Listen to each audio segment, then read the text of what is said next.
drum talk on Roto Toms.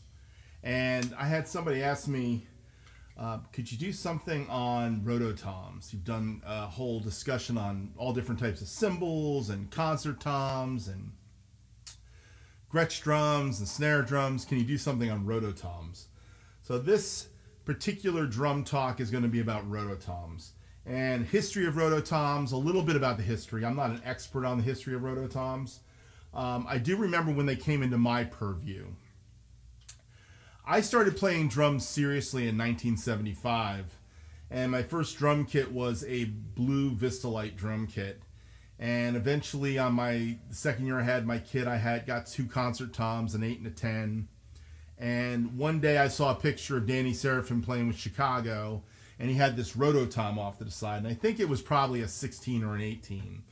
But at that time, I wanted a Roto Tom over here by my floor tom. So I bought a Roto Tom, and the Roto Tom I bought happens to be this 14-inch Roto Tom right here. And this 14-inch Roto Tom has a history because I haven't owned it my whole life. I gave it to a friend, my friend Pat O'Donnell, and it came back to me one day in life. So I've had Roto Toms in and out of my life for years. And I guess it was about 5-7 years ago, Pat gave me back the 12 and the 14-inch Roto Tom. The 12 was his. The 14 was mine, and he knew it was mine, and he packed them up and said, "Hey, Earl, here's these Roto Toms. I don't know what to do with them anymore." So he gave them to me. And I got 2 Roto Toms back, and I went on eBay and bought a 10. I've been looking for a 6 and an 8, and a 16 and an 18 possibly. But in actuality, I don't really care about having a set of Roto Toms that badly. I don't play them that often. And Roto Toms really are not used for most modern music. I can only think of a few guys that use them effectively in rock music for a short season of time. And these guys come to mind, so I'm going to talk to you about them in a minute. But this gives you a picture of Roto Toms. Now, the history of Roto Toms, rotational toms, that's what Roto Tom stands for. Rotational meaning you can rotate them and get a pitch. And that's the kind of the beauty of this.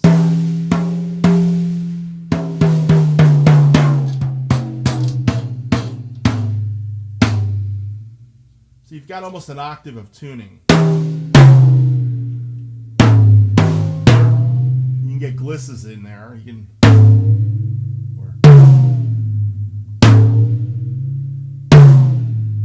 Makes it kind of cool for different tuning ranges. And they were first created, I think, for percussion ensembles to kind of be like an alternative to a timpani, but didn't have the depth of a timpani, but more of like a concert tom. So if you did any kind of orchestral or percussion ensemble in college, like I did, there was concert toms with no bottom heads, and then there were these Roto Toms. And I did a piece my freshman year of college called Rondo, and it was a Mitchell Peters piece, I believe. Mitchell Peters was a percussion composer. I think he played for one of the symphonies. He might have been San Francisco Symphony with Anthony Cerrone, or one of those symphony orchestras back in the 70s. And Mitchell Peters, I think, is the guy that wrote the piece. And it was for 4 toms. It was originally written for 4 concert toms. And when I was in college, we had a set of Roto Toms. So I played it on a 12, 14, 16, 18 Roto Tom setup, 4 Roto Toms. And they're very musical. You can set them up to pitches, and it really was a dynamic piece. It was probably the highlight of my freshman year, was that piece I played in recital seminar. And anyhow, so that was an orchestral use of them, because you can tune them to pitches. You can find a pitch and you can kind of tune them like a timpani. And that was really the cool part. And back in the 70s, I mean, guys were going to more and more drums, bigger drum kits, concert toms, double-headed toms, Roto Toms. Guys had them all over the place. So there was a few guys that came to mind. First was Danny Carey, and I actually sent away to Remo and asked for some literature. I was big into getting catalogs when I was a kid. And I asked for some literature on Roto Toms, and they sent me this whole literature that they would send to a music store on Roto Toms. And it showed a picture of Ndugu Chancellor, Leon Chancellor Ndugu, him playing some Roto Toms with Santana, I think, at the time. Then there was a picture of Danny Serafin with his Roto Tom over here. And the guy who really took Roto Toms to another place for me was Bill Buford. Bill Buford, after he left Yes, he went on to play with King Crimson, UK, him and Terry Bozzio. Bozzio was playing with UK too. He used Roto Toms. He had a Roto Tom kit.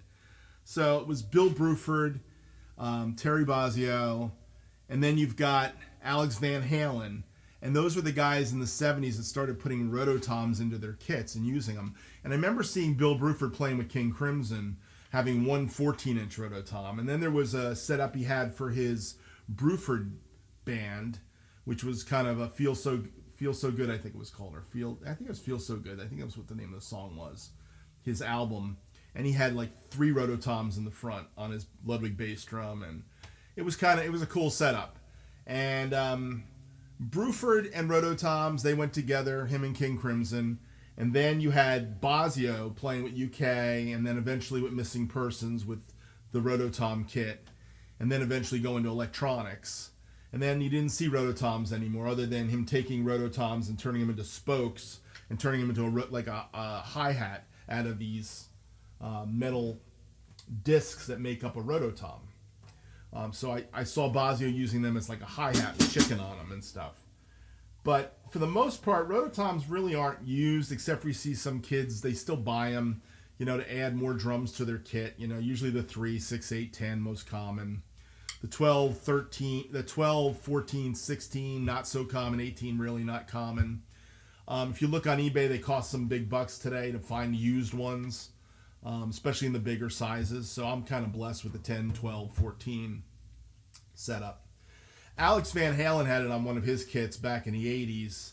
I think the most famous one was probably when he did the video Jump with David Lee Roth. You might as well jump, and he was using Roto Toms on that kit.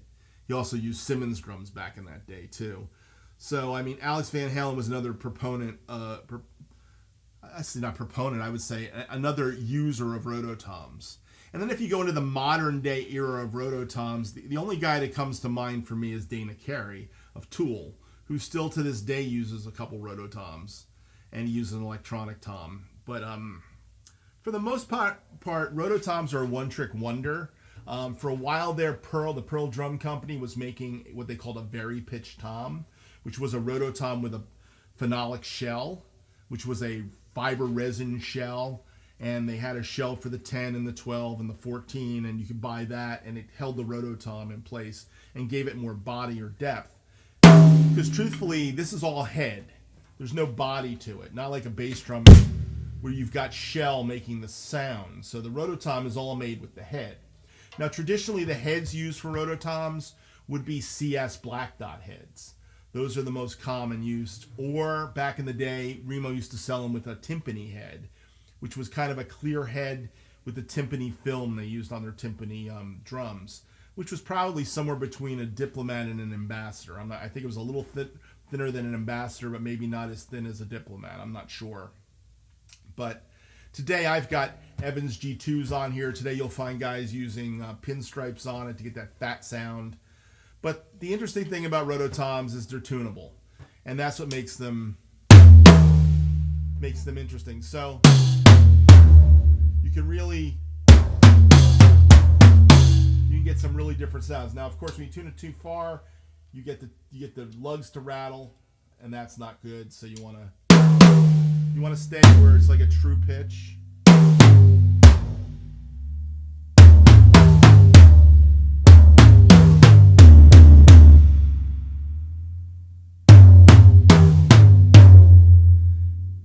Now, if I was a good melodic guy, which I'm not, I would tell you the pitches and the intervals.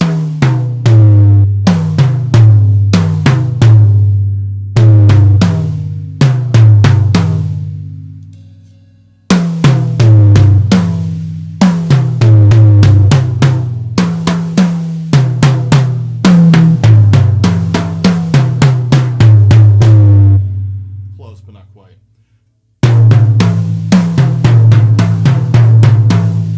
Anyhow.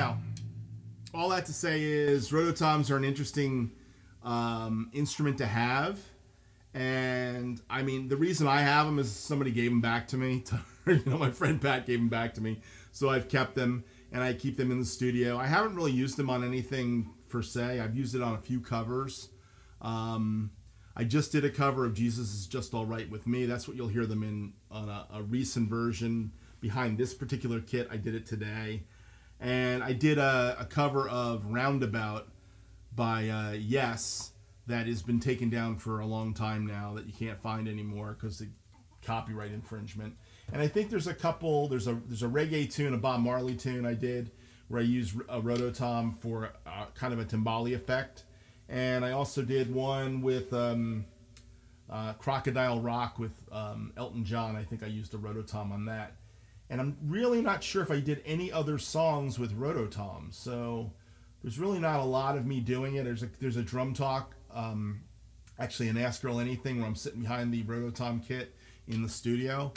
So I've been kind of, all this to say is, I've been having a lot of fun with playing it today and bringing back some memories. But the reason I bought a RotoTom was Danny Serafin again. It goes back to my Chicago roots.